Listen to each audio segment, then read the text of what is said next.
These private jets aren't just planes, they're flying palaces. Here are the 3 most expensive private jets in the world.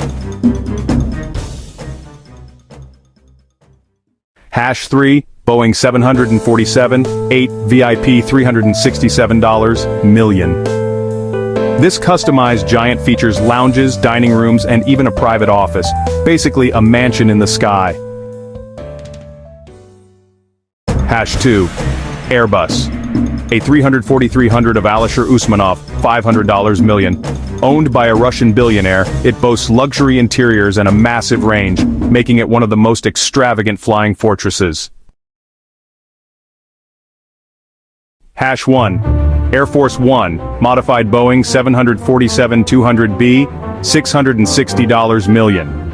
The ultimate private jet reserved for the U.S. president, packed with secure communications, defense systems, and the comfort of a luxury hotel. If you had one of these flying palaces, where would you go first? Drop A in the comments.